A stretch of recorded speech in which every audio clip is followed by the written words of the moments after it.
स्वागत है दोस्तों एक बार फिर से पीएस कॉमटेक में। और ओपीएस को लेकर बड़ा अपडेट केंद्र सरकार से निकल कर आ रहा है और इसे हम विस्तार से जानेंगे दोस्तों।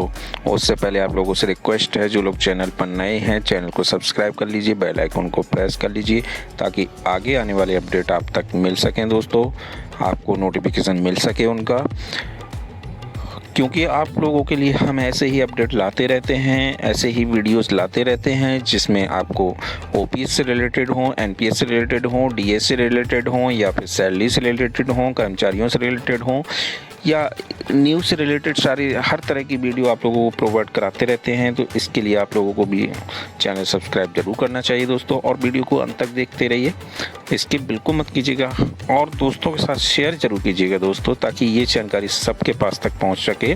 तो चलिए ओपीएस को लेकर जो बड़ा अपडेट निकल कर आया है उसे हम विस्तार से जानते हैं दोस्तों।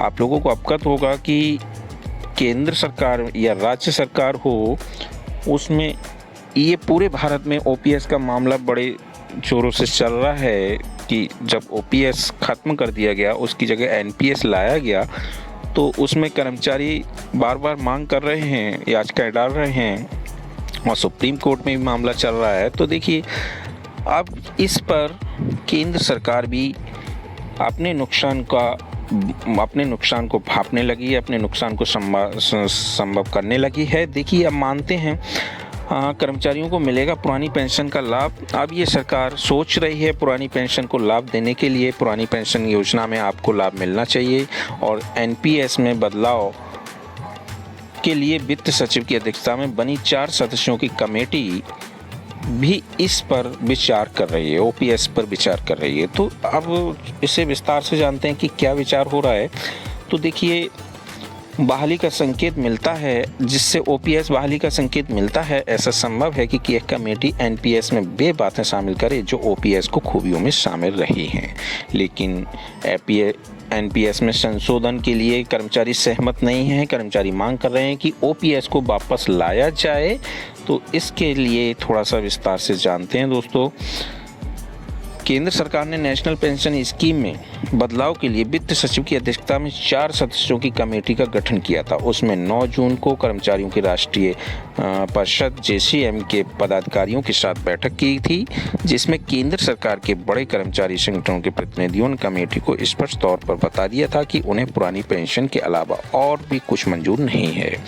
इस समस्या को हल करने का एकमात्र तरीका यही है कि बिना गारंटी वाली एनपीएस योजना को खत्म कर दिया जाए और परिभाषित एवं गारंटी वाली पुरानी पेंशन योजना को बहाल किया जाए। समिति के अध्यक्ष ने आश्वासन दिया है कि कर्मचारी पक्ष द्वारा अपने ज्ञापन में दिए गए सभी बिंदुओं पर ध्यान दिया जाएगा। इसके अलावा चर्चा के दौरान जो भी मुद्दे उठे हैं उन पर गौर किया जाएगा।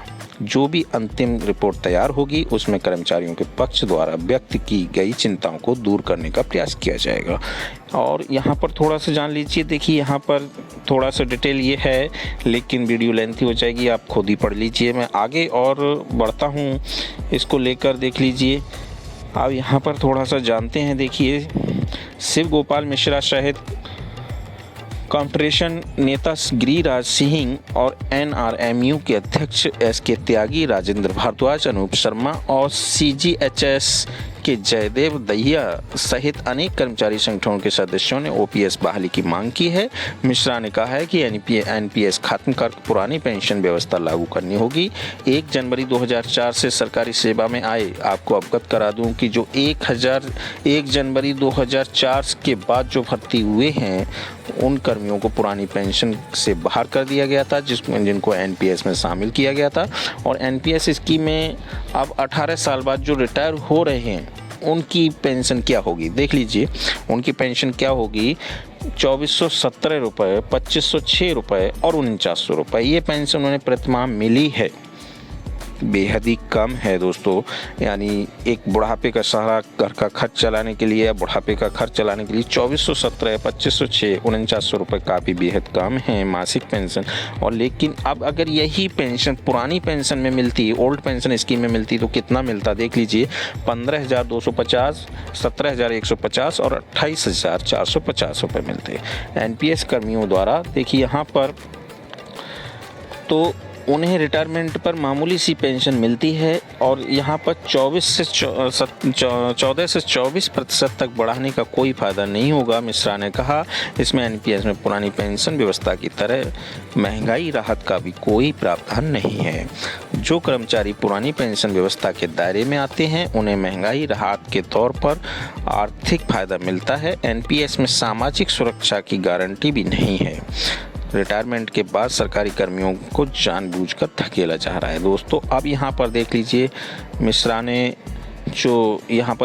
कहा है, भारत के सर्वोच्च न्यायालय की 5 सदस्यीय पीठ, जिसमें मुख्य न्यायाधीश B D. Chandrachud, justice B D. Tuljapurkar, justice O Chinnappa Reddy और जस्टिस बहारुल इस्लाम शामिल थे, के द्वारा भारत के संविधान अनुच्छेद 32 के अंतर्गत रिट पिटीशन संख्या 5939 से 5941, जिसको डीएस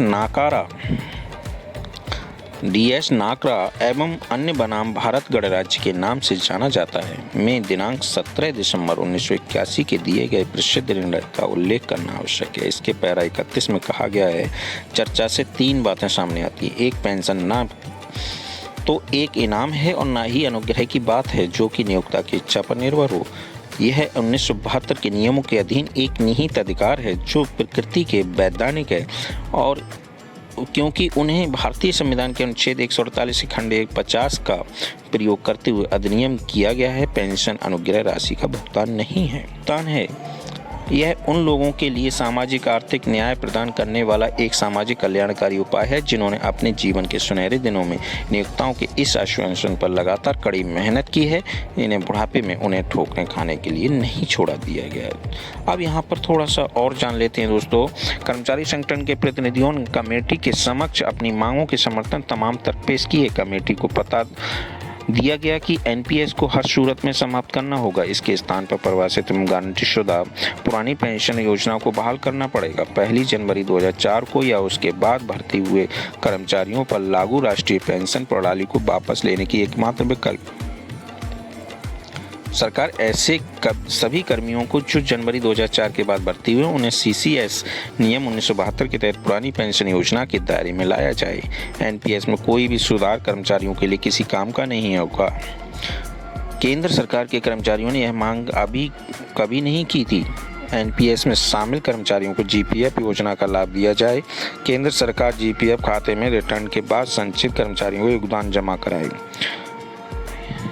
यहीं पर थोड़ा सा देख लीजिए, समिति की ओर से कहा गया है कि उसे एक तय दायरे में ही काम करना है। यह देखना है कि क्या सरकारी कर्मचारियों पर लागू राष्ट्रीय पेंशन प्रणाली की मौजूदा ढांचे आलोक में कोई परिवर्तन आवश्यक है। तो यहाँ पर देख लीजिए दोस्तों, यहाँ पर इसको पढ़ लीजिए। मैं अगर पूरा पढ़ के सुनाऊंगा तो वीडियो लेंथी होती चली जाएगी। तो यहाँ पर देख लीजिए, ये पेंशन विचार कर रही है पुरानी पेंशन बहाल करने के लिए, और अगर हो जाए तो आप लोगों के लिए बहुत बहुत बधाइयाँ, बहुत बहुत खुशी की बात है। ऐसे ही और कोई अपडेट आता है ओपीएस से रिलेटेड मैं तुरंत अवगत कराऊंगा आप लोगों को वीडियो के माध्यम से। तब तक इस वीडियो को लाइक करते रहिए, शेयर करते रहिए अपने दोस्तों के साथ, और मिलते हैं नई वीडियो में नए अपडेट के साथ। तब तक के लिए धन्यवाद।